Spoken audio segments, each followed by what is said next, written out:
Good morning. Today is my first full day in Fremantle. I woke up super bright before the sun was up. It was like 5-ish a.m. I think I'm still in Sydney time, which would have been about like 8 a.m.-ish. I didn't feel exhausted whatsoever. I did have a very good night's sleep considering I was sleeping in a dorm bed. I was on the upper bed actually. That was nice. I had to get up in the middle of the night to pee, so it was a challenge trying to get down those bunk bed steps. But I managed to fumble my way and all was good. I slept quite well. I don't know how many people are in the dorm. I think there are a handful, less than 8. There's 8 people maximum per dorm. And I think there was just only a few people occupying the dorm that I was in, and it's all girls dorm. Felt very safe. I didn't bring a lock with me. Apparently there is a locker space that you can use for your own properties. You can stow your properties in there and lock it, but I didn't bring a lock, and it's okay. I don't have any valuable things besides my DJI and my phone, which I'll be carrying around with me all day, so a lock's really not necessary.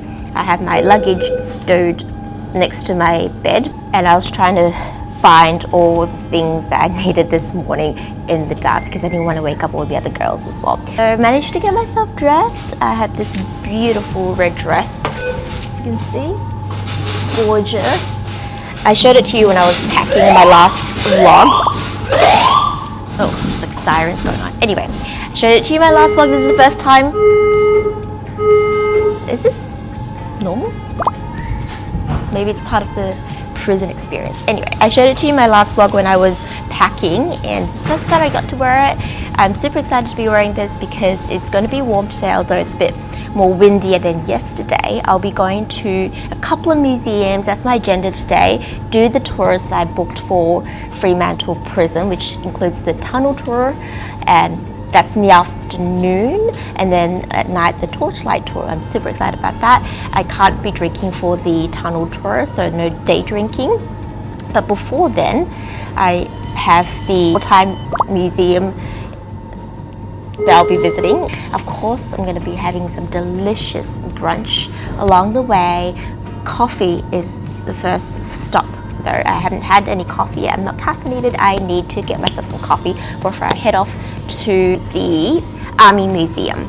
So the Wartime Army Museum of Western Australia. Today will just be jam-packed with touristy activities, like going to the museums, going on the tours. I'm excited for the day ahead. This beautiful dress that I have on is very flowy, so it'll be good for eating out a lot, and I don't have to worry about, like, you know, my stomach getting bigger after a full meal. So it's nice and easy, breezy and flowy. And then I've got some jewelry on, some rings, this bracelet, red bracelet that matches my red dress. I decided to let my hair down today because it's not going to be too sweaty. It's a bit windy today. I've got this beautiful floral hair clip.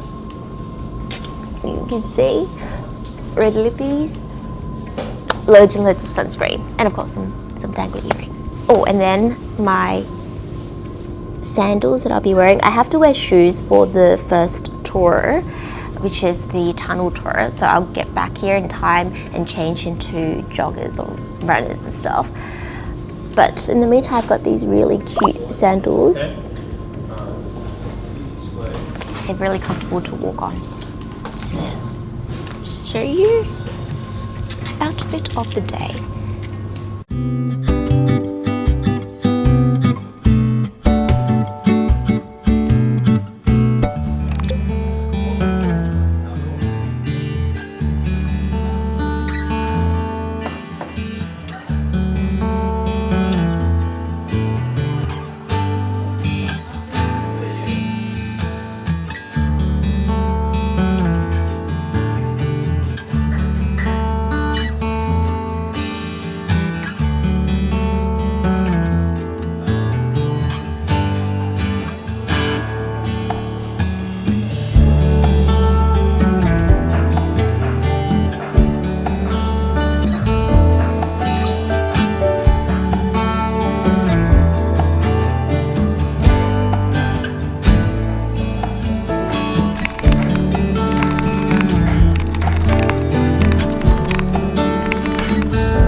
visited the museum. That was amazing. I was planning to go to a brunch cafe just to have some amazing brunch food because I'm hungry, and then go to the Maritime Museum. But instead I did a detour. I passed by this shop on the way. It's in the heart of Fremantle. It's called Coal River Farm, and I was amazed by the selection of chocolates here. I realized that I probably should get some gifts back for my family and friends. I made a pit stop, and before long I was just entranced by the array of chocolates that they have and the flavors that they have that I had to try some for myself. Anyway, the ones that I bought for my family and friends include the caramelized coconut and raspberry white chocolate. Look at this. It's about like almost $13 a pack, and it's quite a big square. And then, what else did I get? Oh, I also got this one, which is the 72% Venezuelan single origin dark chocolate. It's the same price. Looks like this. Dark chocolate is definitely superior over milk chocolate.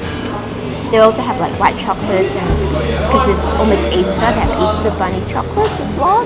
And then at the display they had these little itty bitty sized chocolates that you could sample, and I was like, oh my god, there's just so many to choose from that I really had to try it for myself. And I know I have not had anything solid to eat all morning, but brunch can wait. Alright, this is exquisite. Yes, good, on we go. Let me just show you. Okay, so I have the brochure here which tells you what flavor they are. So here is the green apple. This is the green apple. Look at the shape of this. It looks like an apple. And then the next one here we have. This is the first one I picked up. It's chai. You can see like the green color. It's chai. And then this one here, the third one, is the single malt whiskey. So this rectangular shape here, rectangular prism, is single malt whiskey. And then I could not leave without having the Contro. I asked them what it is, and they told me that it's truffle icing sugar. Amazing. So, you know I love me some truffles, so I definitely had to get that. But these are my 4 pieces of chocolate of choice, and I'm gonna have all of them. I mean, I can't just like have a bite of each, right? They're just fine. Definitely gonna be having all of those. It's a cheat day. Well, actually, this whole trip is my cheat trip, I should say. Bon appetit!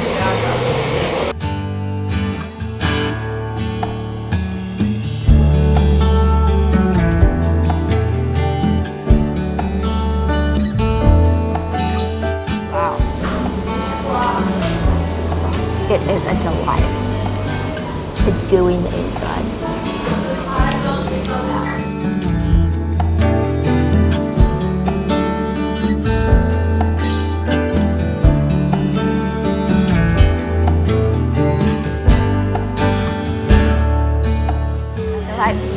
I need to wash this down with some alcohol.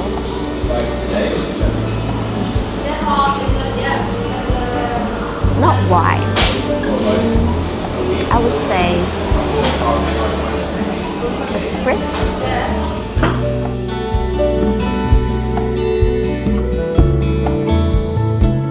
Chai and white chocolate.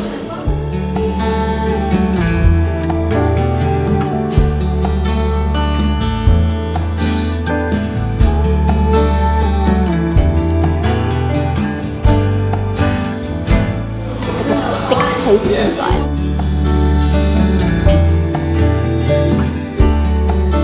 It's very subtle. The chai flavor is very subtle.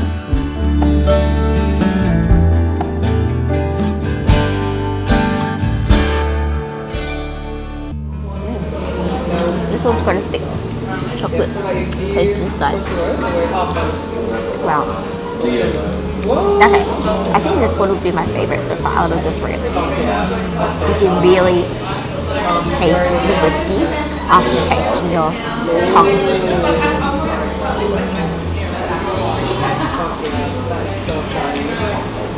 like when you drink whiskey and you have the first sip and you can't really taste it until you swallow it, and a few seconds later it leaves this aftertaste in your tongue. It hits you right there. This is what I'm talking about when it comes to the chocolate having this aftertaste of whiskey. It takes a little longer for it to activate, but then when it does, you can really taste the alcohol with the remnants of the chocolate flavor. Yeah. It takes a few seconds, but man, it's really good. And I like that it's not too gooey inside.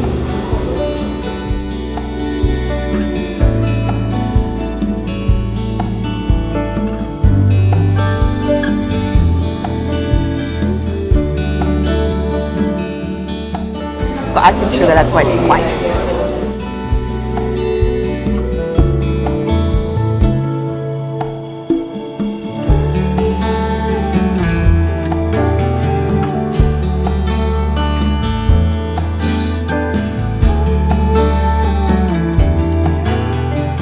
Taste the powdery texture of the icing sugar. It's a lot thicker than I thought it would be. The powdering inside is sort of gooey.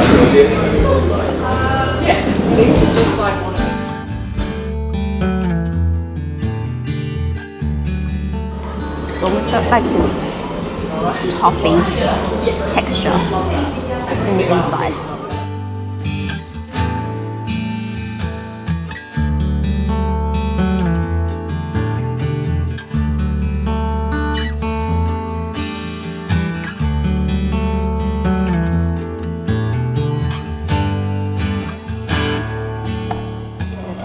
Chocolate is quite thick as well, and then the icing sugar is also thick, and then the inside is gooey. So just so many different flavors and textures in your mouth all at the same time. Wow, amazing. Definitely the single malt whiskey stands out amongst all four of them. And then a close contender would be the chai. Even though the chai is very subtle. Wow. Incredible. I think you guys should check this out. Coal River Farm. Last year actually was awarded best assorted chocolate box. Definitely go check it out if you're in Fremantle.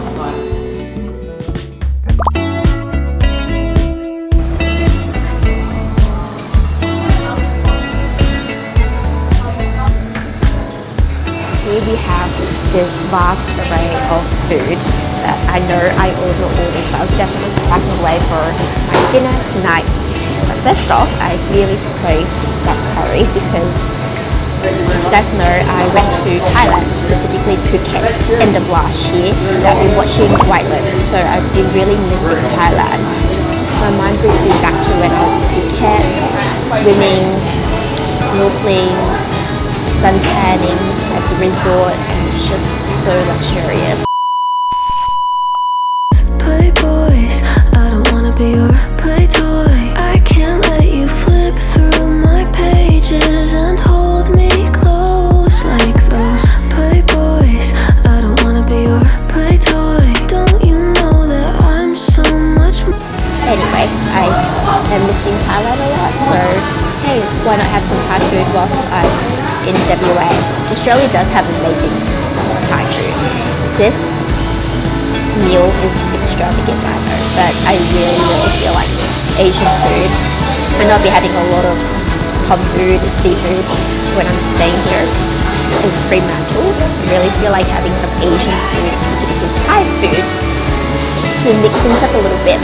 Anyway, as I said before, I've been craving red duck curry. Look how amazing this dish is.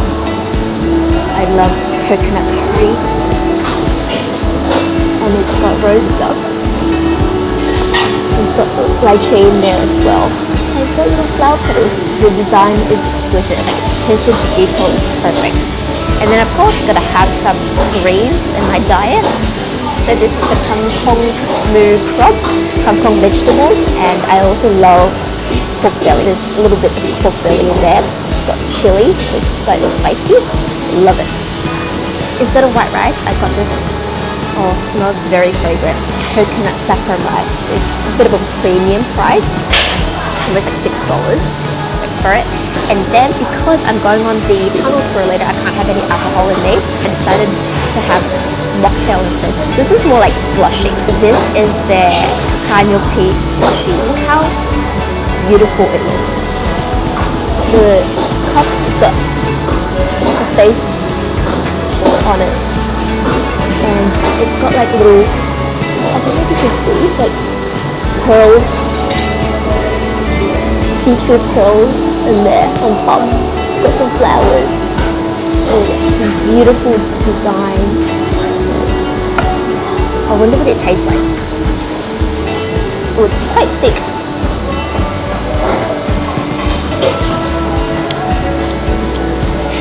Wow, it's quite sweet.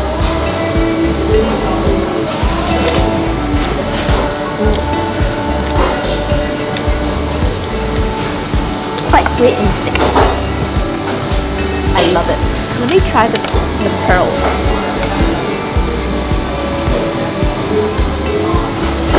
Okay, so can you see that?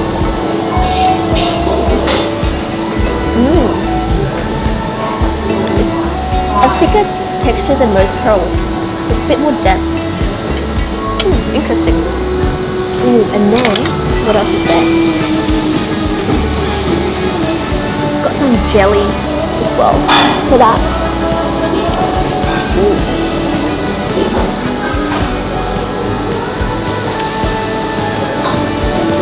That grass jelly. Wow. Definitely a very luxurious drink. Okay, next stop. Tom curry or kangkong pork belly? I go for the vegetables.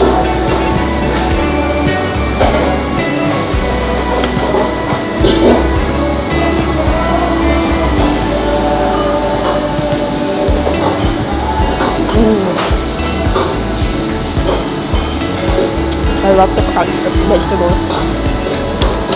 Big piece of chili. Now some pork belly.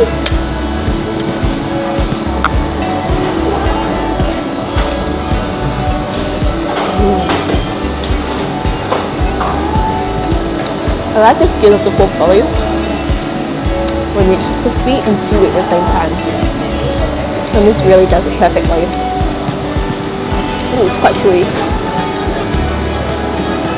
but there's still crunch to it.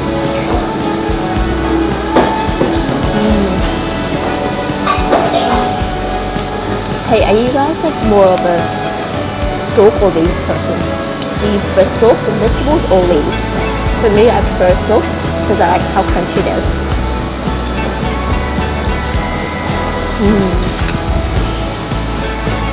Okay, now I'm gonna have some rice on its own so I can taste what it's like without the curry. Ooh, it's piping hot. You see the steam?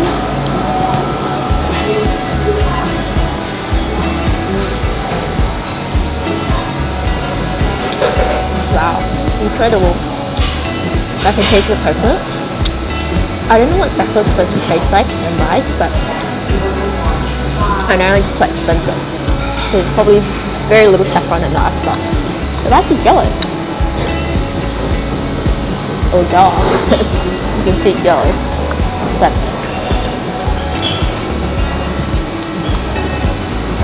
definitely a little coconut in there. Now my favorite, that curry. Wow. I make Thai milk tea at home using the instant packet, but nothing on this. This is extra sweet, but definitely at home it's a lot healthier version, a lot simpler. But this, it's nice and thick, and it's a slushy, so the ice isn't going to melt inside is already incorporated in the drink. Okay, now my favorite. Dog. Ooh. Look at this. Wow, look at this.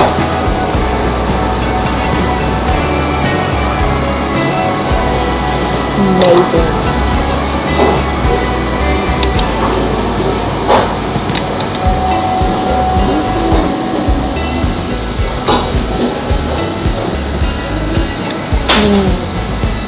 Wow.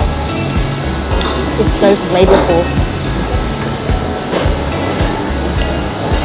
It's skim, slightly crispy, charred, got that charred taste to it. Like a lot of wok hei went into cooking it. At the same time, it's so supple. The meat is also very tender, but at the same time, there's a bite to it.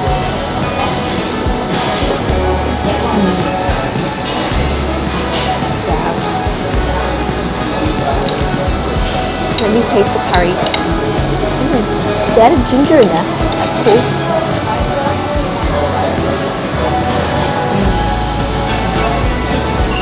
Slightly sweet. The curry's sweet. What else is there? There's lychee. Ooh, look at that.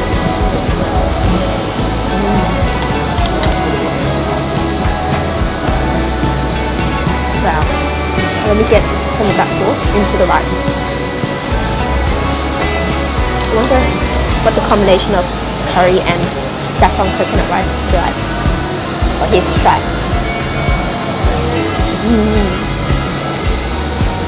Wow, it actually goes well together. It's incredible. Carrots. I do think a combination of coconut saffron rice and curry goes very well together. People usually order white rice and they order curry. But definitely a wonderful pairing.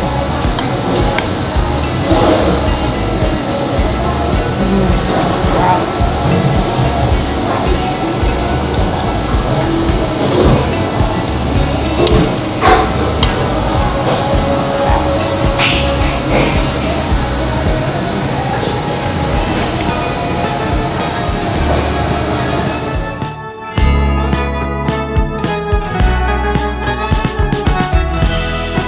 Alright guys, I am not wasting my leftovers. I've packed them into containers and now I've got a food coma. I'm going to head back to the hostel and get ready for my tunnel tour.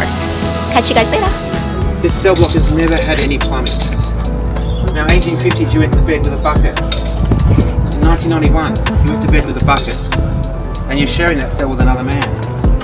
2 men, 1 bucket. A YouTube sensation. Alright, follow me around. February 1992. It's the most intact prison open to the public in the world. Basically, they put their pens down, they didn't even sweep the floor and walked out. So we get to go through a prison that's fairly snug.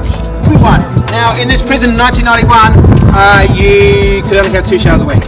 Smells like a Viking. Maximum. Minimum 1. Have to have 1, can't have more than 2. Why? 1,500 men can't fit through that in 1 day. Well, I think the person with the dress should go first.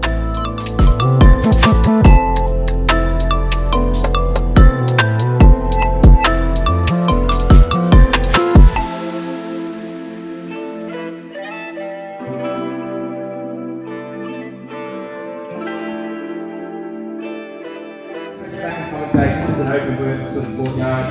Those 2 workshops were covered. One was the blacksmith workshop, one was the carpenter. The very, very first well are those 6 wells at the front of the prison.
Hey, just wanted to let you know that I conquered my fears today.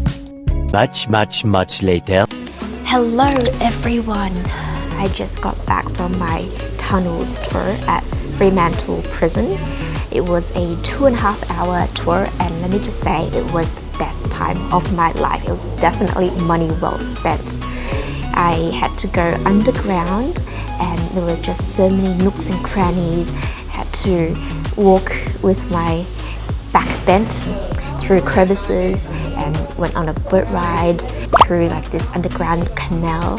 There was also some very steep ladder climbing where I was hooked to the lock to make sure that I don't fall. The journey downwards from the ladder was actually quite steep. That was also really fun, but a bit nerve-wracking. Let me just start from the beginning.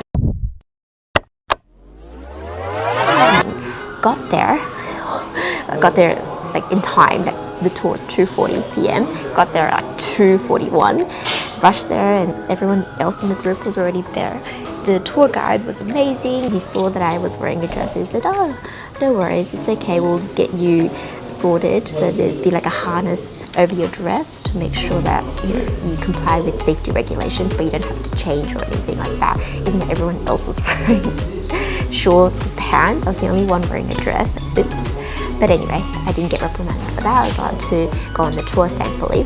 The tour guides, they were really nice. The lady strapped me up with the harness. She got me hair tie, which I forgot to return. And they gave me a hard hat.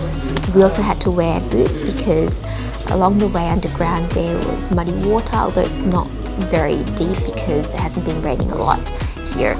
It's very shallow water, but we still had to wear boots, gum boots. Anyway, we got our safety instructions. There was like around 10 people in the group. There were like a lot of British people and also people from Sydney as well. And anyway, we listened to the instructions, the safety regulations, got fitted, got our harness strapped on, and the first thing that we had to do, which was quite daunting, but I'm so proud of myself for having done it and not backing out, was that we had to go down these very steep ladders, 3 sets of steep ladders. That's what the harness is for, so that we can hook ourselves to the ladder in case we accidentally let go of the ladder. We will not be free falling. I think that was like the most nerve-wracking part of the tunnels tour, because really just hanging on to the ladder, it's about maybe like 7 meters downwards that you had to climb, but you're safe. I'm safe because there's the hook that's connected to the ladder so that I don't free fall. We're down the ladder, and then we had to go through lots of nooks and crannies, and I'm just so glad that I'm short because I don't have to like stoop too much. And the tour guide was explaining how the tunnels were being built by the prisoners and all of the irrigation works that was going on, because during the convict era they realized that the water was really clean from the prison, and so they wanted to extract the water from there. It became an endeavor. They were like building the tunnels to make sure that there was water passage going through and there was clean water that was supplied to the general population. There was also a really nice part of the tunnels tour where we had to go on a boat ride. So I was sitting in the front because I'm lighter than someone who was sitting behind me, and we paddled through the canal underground, and it was just really quiet and peaceful, and we couldn't bring any phone devices or any loose pieces with us for that matter. It was just a time where I was forced to not take any photos or videos, and the only thing we could do was just paddle the boat and talk with the other person that was on our boat. And it was just really nice to be able to learn more about other people and not just be stuck on my phone all the time. That was a nice reprieve. The guy behind me was actually retired, and he was telling me how he went to Egypt, and I should go there too, because I told him that one of my bucket list things to do is to visit Egypt one day, and he was telling me, people always have this misconception that it's unsafe, but really I found it really safe. That's what he said. It really made me want to visit Egypt even more. It's on my bucket list. I know not anytime soon, but definitely on my list of places to visit outside of Australia. Anyway, so it was nice chatting. There were parts of the underground tunnel that was completely pitch black. We had torchlights that's built onto our helmet. It's just like a whole other world segregated from the real world that we live in. I just felt so blessed to be able to enjoy this trip and do all the things that I would never have thought I would do if I were just in Sydney. It just goes to show how amazing it is to try new adventures and experience new things that are outside of your comfort zone. Even if you have fear of heights like I do, climbing down the ladder, that was something new and something challenging, but nonetheless I'm glad that I did it. I'm glad that I took this opportunity, even though I was just petrified at the start. I was trying to keep it cool, but I was quite scared at the start. But I did it anyway. I didn't hold back the group, thankfully. Like, imagine if I was the only one who kind of said, hey, I'm scared of heights, I can't do this, I can't climb down the ladder. That would have been quite embarrassing. But hey, you know, if that happened, that's okay too. But thankfully, I summoned up my courage and went down the ladder and was able to experience this amazing underground tunnels tour and have nice conversations with people from different age groups and different parts of the globe. Anyway, right now I have a little bit of downtime before I head off to my last tour of the day, which is the torchlight tour at night. It's going to be around 7 p.m. Right now it is almost 6 o'clock. I have a little bit of time. I'm going to post some things that I took photos and videos of this morning on social media, and then go to the tour, relax. I'm still really full from the lunch that I had in the afternoon. That was quite filling. I think I'm going to have a very early night tonight after my torchlight tour, because tomorrow I'll be headed off to Brightnest Island, which is super exciting. I need all the energy I can muster for tomorrow. Early night is for me tonight, but man, it's incredible. It's almost 6 o'clock. It's still light outside. I am going to relax and catch you guys later. Stay tuned for the torchlight tour. Bye.